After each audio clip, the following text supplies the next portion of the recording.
Well, I received the wrong radiator, so I'm going to have to go and get the right one.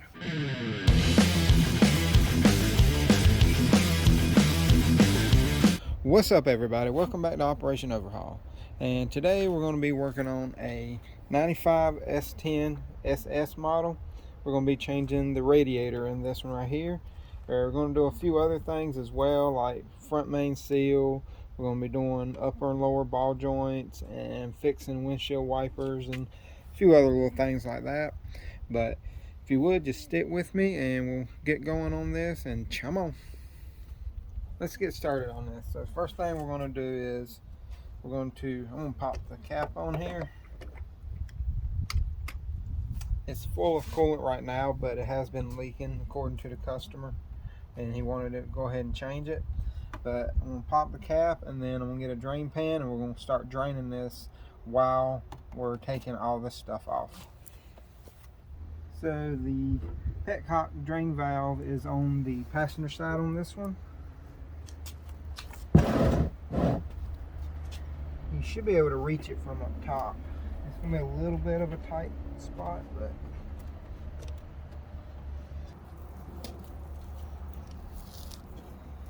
alright. So we got it draining now. And while it's doing that, I'm going to go ahead and take this upper radiator hose and this upper cover off.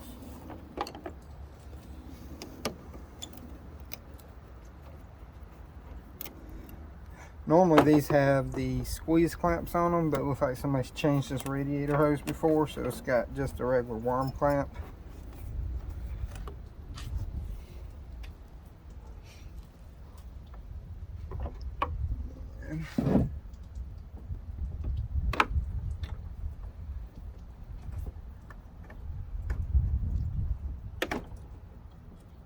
There's your overflow.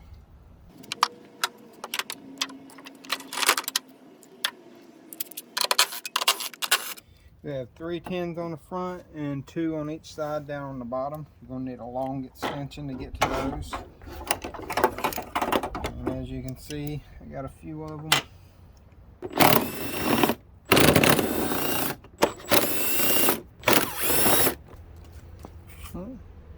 There you go. Should be 7 of them total. And you can just pick up on this.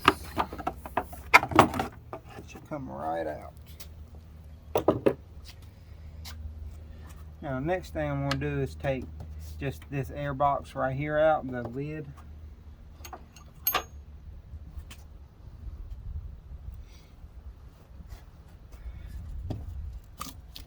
And take it out at the mass sensor, or mass airflow sensor. The reason I'm taking this out is because it has oil cooler lines right here, and it's just easier to get to them with this out. It does have like wing nuts on them, but sometimes they get really tight, so I'd rather use a screwdriver because they do have a Phillips and a flathead provisions instead of the wing nuts.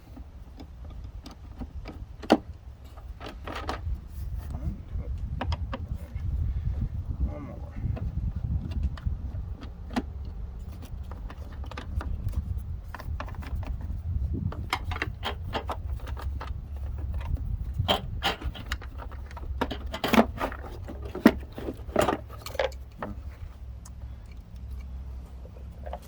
That wasn't even really tight on there.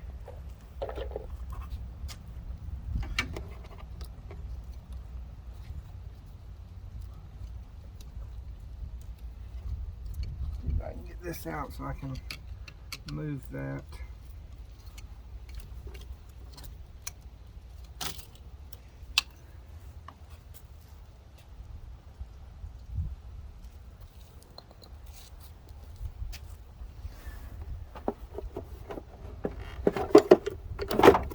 Normally there's a 10mm on there that holds that on, but this one's missing it.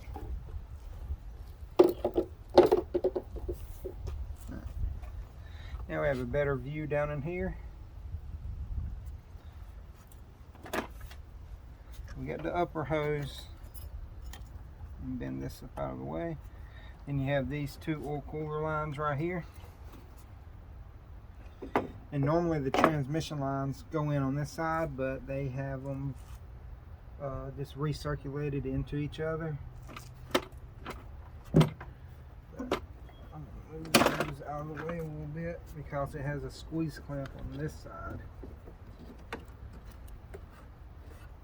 So you got a pair of needle nose, like a long pair. Get down in here and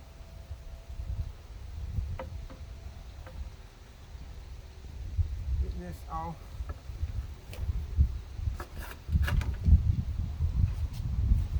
Get that clamp off.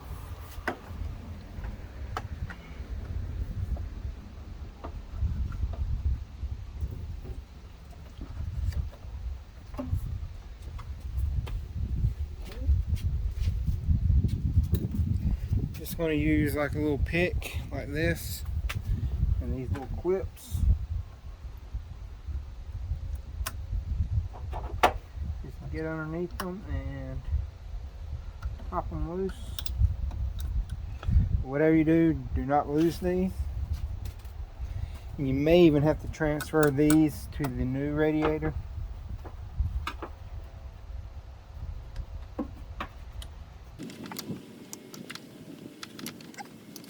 Like I said, that's what those clips look like.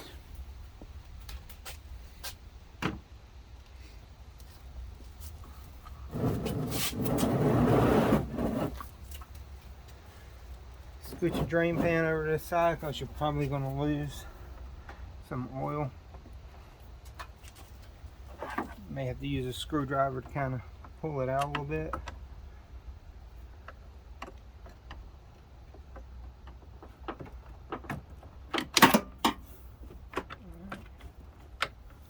There's both of those.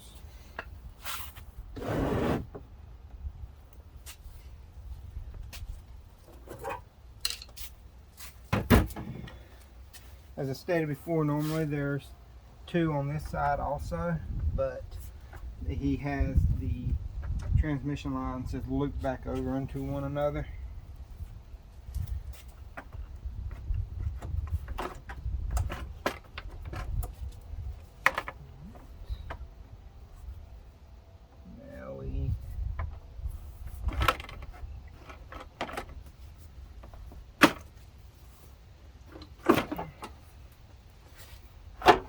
And just lift this up and out of the way, and there's your radiator. Well, we got the right radiator this time. As you can see, it has all the provisions.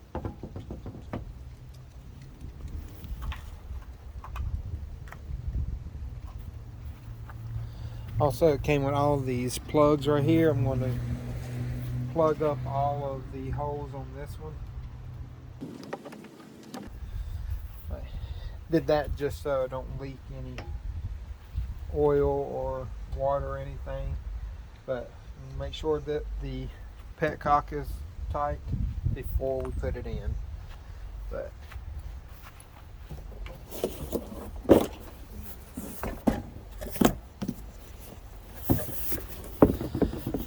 that's the part number for it right there. And this one right here, like I said, is for the automatic with the oil cooler for the transmission and engine. And down in here, there's two little grommets that the bottom of the radiator goes in. It's got like two location pins.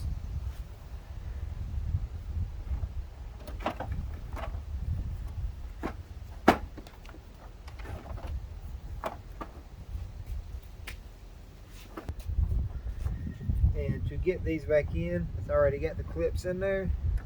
You just push. It just pushes in. You gotta push on them a little hard to make sure they go in all the way.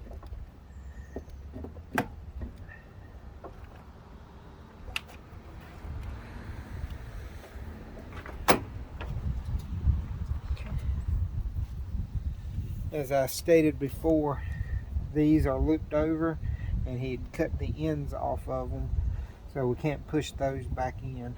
We'd have to repair the lines, and he said don't worry about that.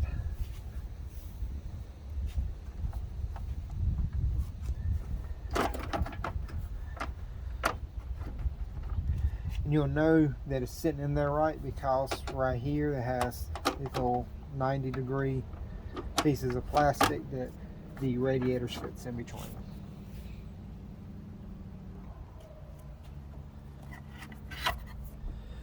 We'll go ahead and hook up our overflow.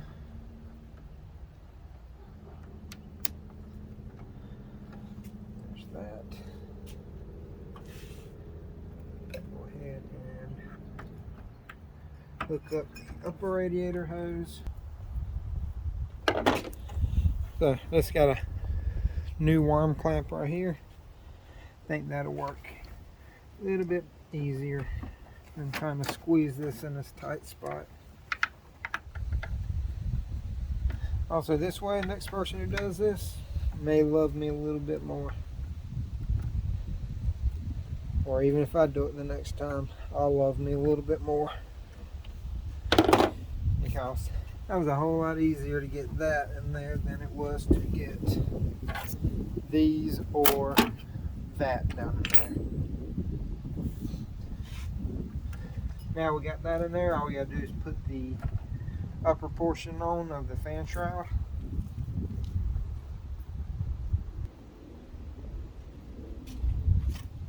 There's the upper fan shroud, or upper half, I should say.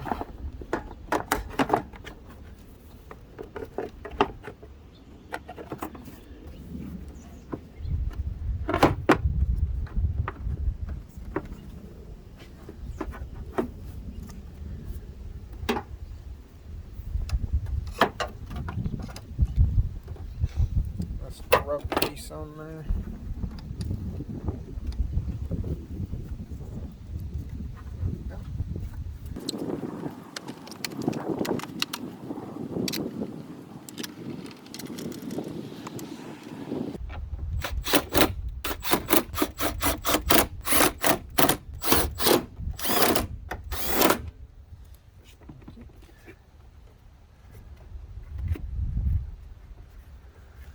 Just spinning the fan, make sure it doesn't hit the shroud. Tip that off so I can put her back on the right way. Got somebody put the clamp on upside down the last time.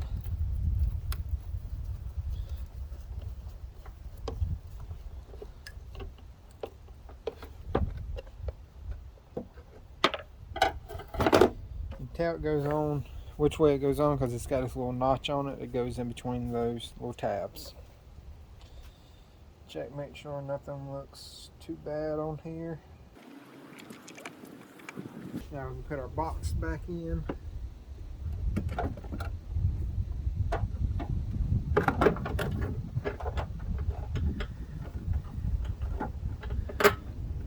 There should be a 10mm nut right here, but this one didn't have it.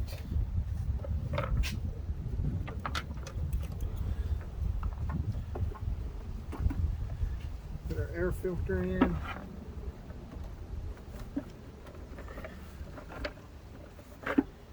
I'm just doing these hand tight.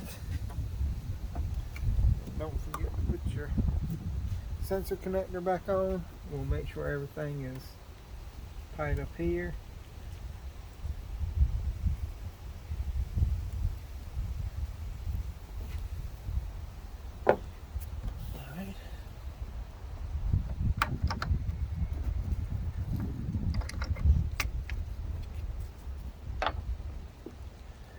Now all we got to do is put water and coolant in it and start it up, let it run, get up to temperature, and make sure that the thermostat is opening and that the temperature hand is reading correctly and all that stuff.